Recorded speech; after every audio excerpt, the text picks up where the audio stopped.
Saludos mi gente, this is another session of LUPA Talks. I am Dr. Xiomara Rivera Pagán and we are coming together in community to learn more about language in order to feel more confident about our language so that we can use our language.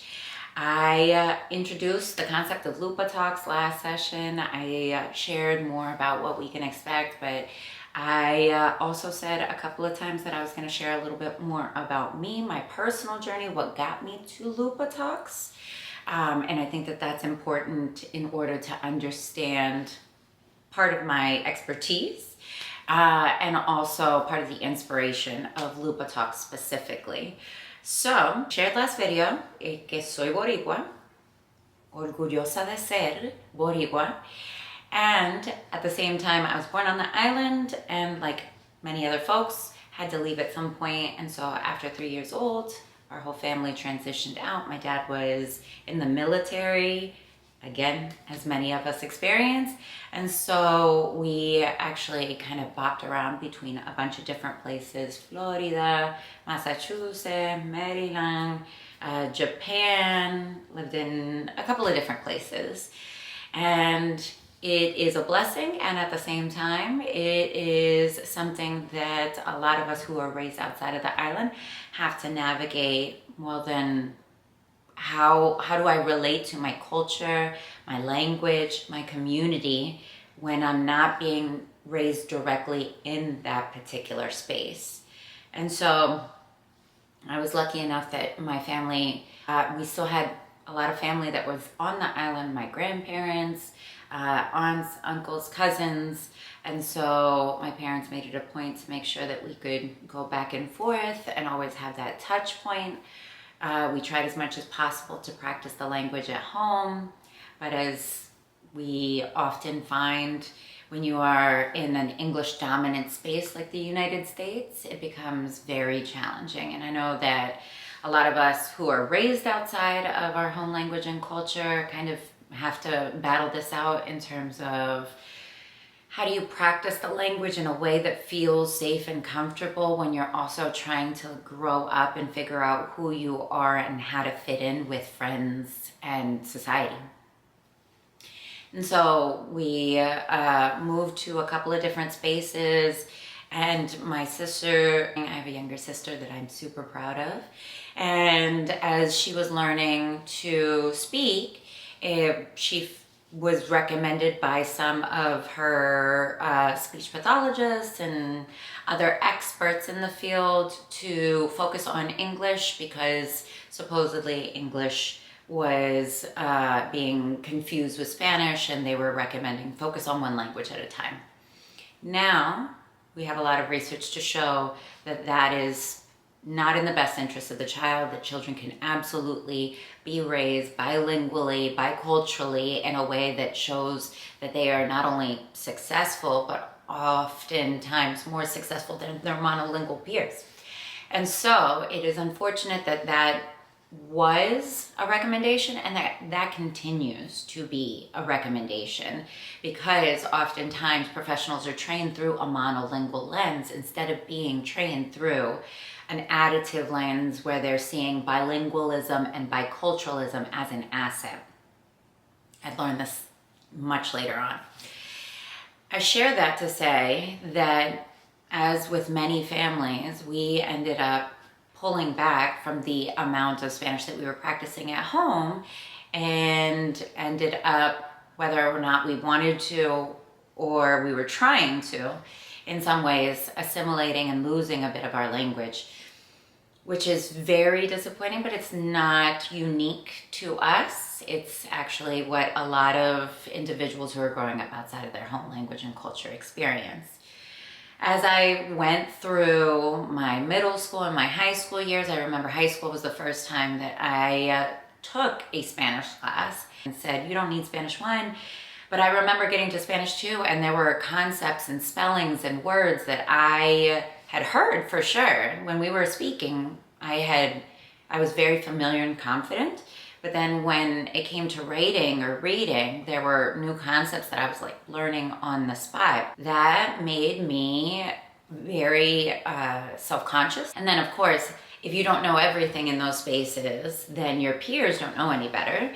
And even some adults don't know any better. And so they're saying, well, I thought you spoke Spanish. So they start to challenge that identity of Spanish speaking enough, Puerto Rican enough, and insecurities arise from that, like they do for many of us who identify as heritage language learners, or those of us who had a home language that's different from English and then we're coming back to it to either practice it, learn it, or increase our proficiency. Even traveling to Puerto Rico, and even though I knew that I could speak fairly well, I still had that insecurity of what if they know that I wasn't raised here? What if I am not accepted, especially by my own people?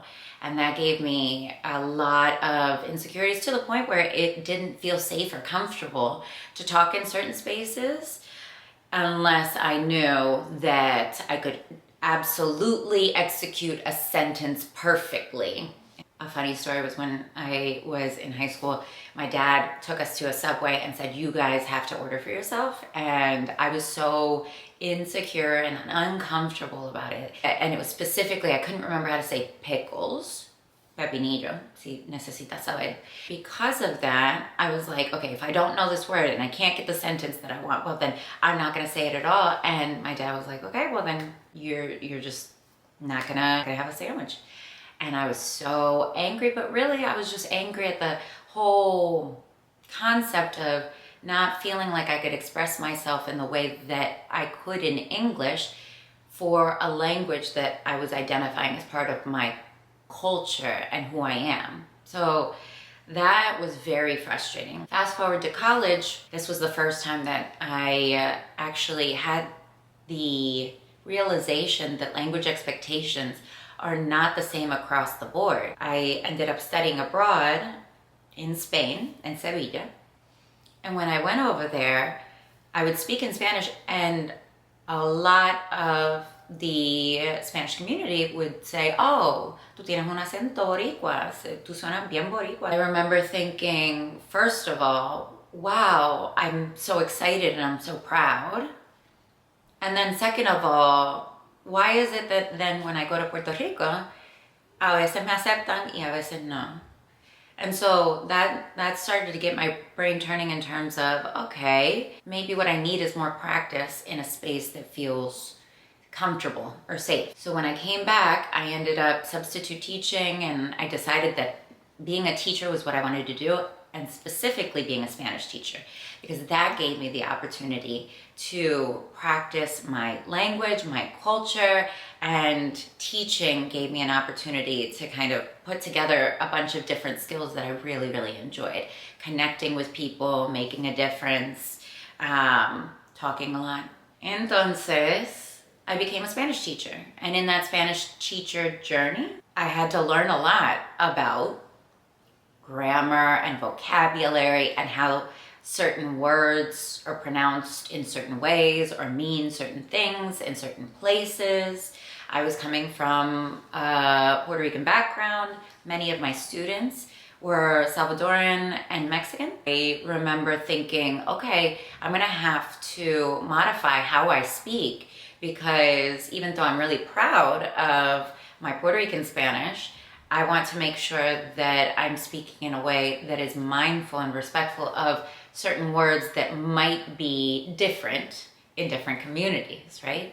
Even potentially offensive in different communities. That was, again, another aha moment of, ooh, language diversity, and it's still beautiful. And you teach me, the students were teaching me a lot of times how to say certain words depending on either their country, their region, or their experiences. So again, that was another aha moment of, okay, language can be different and it can still be beautiful.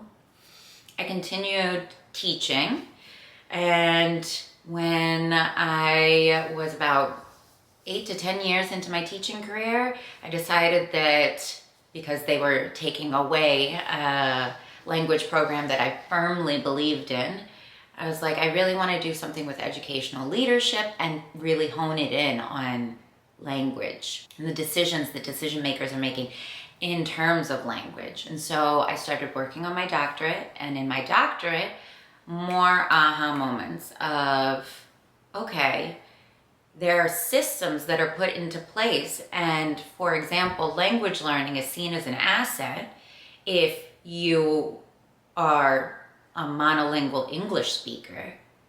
But if you're a heritage language learner, then what happened to our family of you need to learn English first and then you can learn another language, your home language. That is then seen as a deficit or a negative.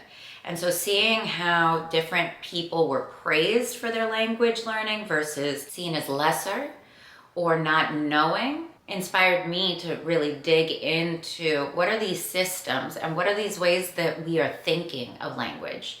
So I focused my dissertation on educational language policies and specifically the ideologies, the way that we view language and orientations, the decisions that we make in terms of either creating space for language or restricting space for language. And what I learned was that although a lot of times we're saying, I love language, I appreciate language, yes, language is important, a lot of times the way that we view that has everything to do with who is speaking the language. So for me, it was really important coming out of that program, finishing my doctorate, finishing my dissertation that I actually got an award from NAVE, second place, but still, go me. For me, it was so important because this was something that I was living every day as a heritage language learner.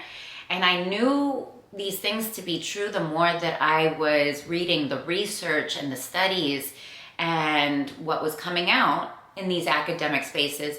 And yet it seemed to me like a missed opportunity that we weren't speaking about it on an everyday basis. So when I came out of my doctorate program, it was really important to do something with what I learned about language diversity and language justice and language access, and specifically elevating and creating space for heritage language learners, specifically creating space for Spanish heritage language learners because those are my people. It was really important for me to use what I learned, share what I learned, and do it in a way that wasn't limited to either the academic community or the teacher community. If there's anything that I learned in my program, if there's anything that I learned in working on my doctorate, systems cannot be changed top down or bottom up. It needs to be both. In working on LUPA Talks, it had actually started out as language policy consulting, and I was trying to share these ideas and these concepts, but still it came off very jargony, very academia. And I was trying to figure out how to find my voice in a way that actually connected with my community and my people. From language policy consulting, which you'll still see that kind of in places here and there, and that's okay because I want to be transparent about the evolution of how I got here. Language policy consulting just wasn't resonating with me. It didn't feel like I was doing what I wanted to do with my people. It still felt disassociated, it felt distanced. And so I wanted something a little bit more accessible, which turned into LUPA, thanks to my partner for the name, which is Language Understanding for Pride and Action, because that's what I want. I want for all of us to be more aware of how language is learned, how language is used, so that then we can be proud of our skill set, grow our skill set, and then do something with our skill set, which is connect, practice our language, talk to our family, our community, connect to our culture. My goal is for us to have more spaces for us heritage language learners, us Spanish heritage language learners, to feel seen, to feel recognized, to feel safe, so that we can practice our language in a way that helps us come back to our language instead of feeling judged for not speaking Spanish in a certain way or not having grown up speaking Spanish in a certain way. Our unique experiences are just that, unique experiences. They do not make us less of a Puerto Rican, Mexican, Salvadoran, whatever it is that you identify as. It does not make you less. I am not less for having my unique experience. I am me for having my unique experience. Así que yo soy 100% boricua. No porque nací en Puerto Rico, no porque hablo español, no porque alguien me dijo que sí o alguien me dijo que no. Yo soy 100% boricua porque soy boricua, because I'm claiming that identity. And everything that goes along with that identity, I am also claiming. I am practicing my Puerto Ricanness. This isn't something that I'm passively owning. This is something that I recognize constantly evolving, and the more that I learn about my history, my culture, my community, and especially my language, the more that I am able to connect. I will continue sharing. If you are new here, I hope that you introduce yourself in the comments. I hope that you share this with other people who are also on the journey. Así que hasta la próxima. Un abrazo.